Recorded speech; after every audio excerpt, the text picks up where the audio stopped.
So, fire insurance.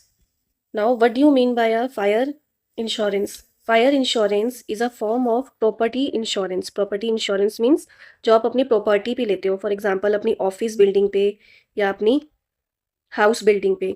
That covers damage.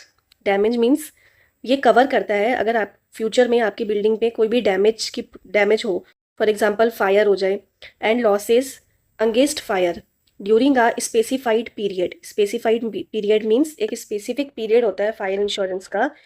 Fire insurance is only for a period of 1 year and thereafter it is renewed. इससे renew कराया जाता है, दोबारा से नए सिरे से शुरू कराया जाता है from time to time up to the amount specified in the policy. और एक अमाउंट तय किया जाता है.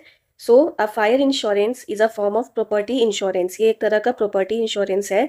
That cover damage and losses. ये लॉसेस को कवर करता है, आपको प्रोटेक्शन प्रोवाइड करता है against fire during a specified period and amount specified which is written in your policy, in your agreement. So what is the time of fire insurance policy?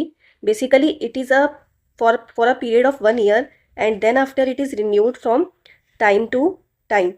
And if we talk of the amount of the policy, then there is one condition that the amount of the policy should not be more than the office or house building, more than the asset. आपने जिस asset के ऊपर insurance policy bye करी है, policy का amount उस asset के amount से ज़्यादा नहीं होना चाहिए. So what are the conditions that need to be satisfy? There must be a actual loss. Actual loss means ये एक एक्चुअल लॉस होना चाहिए. Suppose fire, and fire must be accidental. Accidental means ये एक सडन, अचानक से और सचमुच का लॉस होना चाहिए, and not intentional. Intentional means ये इंटेंशनली नहीं होना चाहिए. Now what are the main element?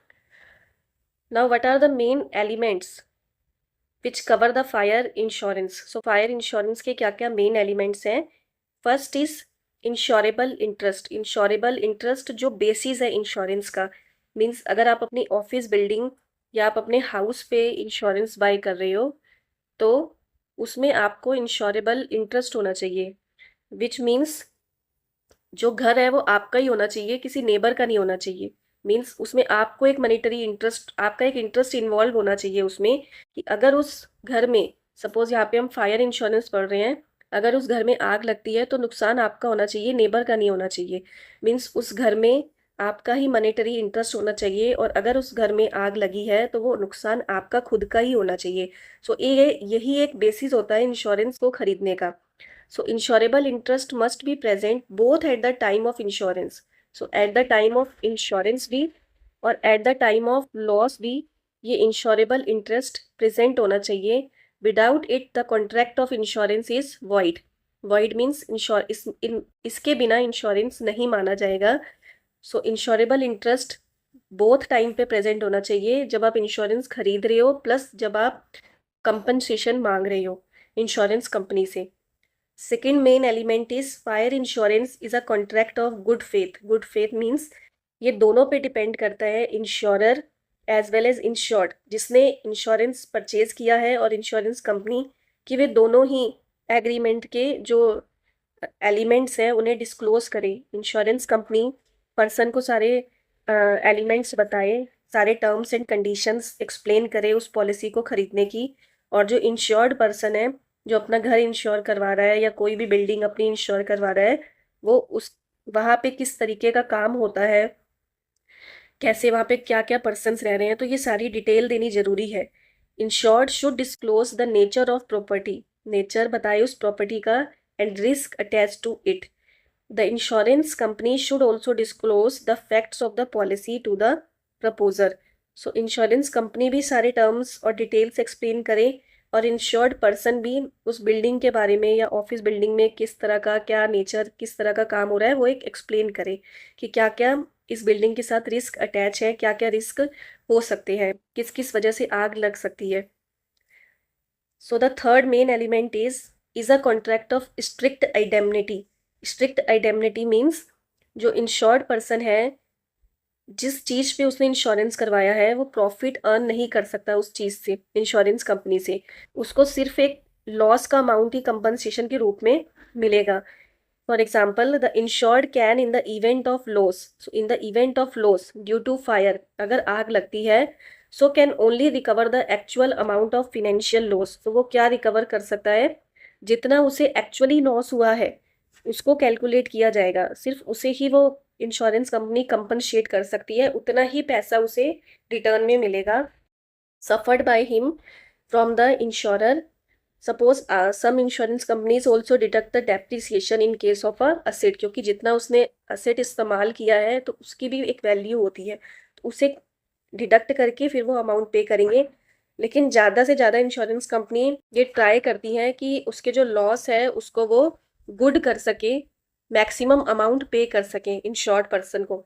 So the person is not allowed to gain और make profit by insurance. Profit या आप कुछ गेन नहीं कर सकते हैं, जितना आपका एक्चुअल लॉस होगा उसे प्रॉपरली कैलकुलेट करके ही इंश्योरेंस कंपनी आपका अमाउंट पे करेगी। Compensation only for the actual amount of loss. So insurance company एक मनी बनाने के लिए नहीं बनी है, ये सिर्फ आपको एक प्रोटेक्शन प्रोवाइड करने के लिए बनी है। Fourth is fire should only be the proximate cause of damage और लॉस, मीन्स फायर ही, जैसे कि ये फायर इंश्योरेंस है तो फायर ही प्रॉक्सिमेट कॉज होना चाहिए उस डैमेज का या उस लॉस का। And one more element we can here discuss, mitigation. Mitigation it means कि जैसे अगर आप इंश्योरेंस कंपनी के पास जाते हो कि हमारी बिल्डिंग में आग लग गई है, बिकॉज तो इंश्योरेंस कंपनी पहले ये सुनिश्चित करेगी, एश्योर करेगी कि आपने कुछ प्रिकॉशंस लिए हुए थे, या आपने फायर एम्बुलेंस को, सो इंश्योरेंस कंपनी ये एश्योर करेगी कि क्या आपने कुछ प्रिकॉशंस ले रखे थे, और प्रिकॉशंस के साथ साथ जब आग लगी तो आपने क्या क्या स्टेप्स लिए उस आग को कम करने के लिए। तो ये सब कंडीशंस देख के ही इंश्योरेंस कंपनी आपको मनी प्रोवाइड करेगी उस इंश्योरेंस कवर की जो आपने पॉलिसी परचेज कर रखी है। सपोज अगर आपने कोई स्टेप्स लिए ही नहीं तो फायर इंश्योरेंस कंपनी मना कर सकती है आपको पे करने के लिए। So this was all about fire insurance, which is a property insurance that cover our damages and loss against fire. Basically, it is for a period of 1 year and then after it is renewed from time to time. The amount should not be more than the amount of policy should not be more than the amount of the asset. Conditions, there should be actual loss. Fire should be accidental and non intentional, ये किसी की भी जानबूझकर या कोई साजिश नहीं होनी चाहिए, खुद आग लगनी चाहिए। मेन एलिमेंट्स इसमें क्या हुए, इंश्योरेबल इंटरेस्ट जिसे हम मॉनेटरी इंटरेस्ट कहते हैं, जिसकी वजह से पर्सन को एक फिनेंशियल लॉस सफ़र होना चाहिए, और यही बेसिस होता है इंश्योरेंस बाय करने का। आपको उस प्रॉपर्टी में इंटरेस्ट होना चाहिए, आग लगने पे सिर्फ और सिर्फ आपका ही उसमें नुकसान होना चाहिए। It's a contract of good faith, means आपको इन्फॉर्मेशन शेयर करनी चाहिए इंश्योरेंस कंपनी को कि आपके प्रॉपर्टी का क्या नेचर है, क्या क्या रिस्क इससे अटैच है। Then is a contract of strict indemnity, insurance company एक प्रॉफिट कमाने के लिए नहीं बनी हुई है, it only provides you protection, आपका जितना लॉस हुआ है वही एक्चुअल अमाउंट आपको पे बैक किया जाएगा। Fourth is fire should only be the proximate cause of damage और लॉस। फिफ्थ इज मिटिगेशन, आपको प्रिकॉशंस के साथ साथ आग लगने पे स्टेप्स भी लेने पड़ेंगे, तब इंश्योरेंस कंपनी आपको वो फायर पॉलिसी का अमाउंट रिटर्न करेंगी। अगर आपने कोई मेजर्स, कोई स्टेप्स, कोई प्रिकॉशंस लिए ही नहीं है तो फायर इंश्योरेंस कंपनी आपको मना कर सकती है अमाउंट पे करने पे, आपको कंपनसेट नहीं करेगी।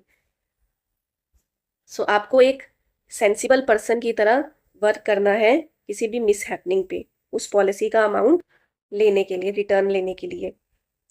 So this is fire insurance.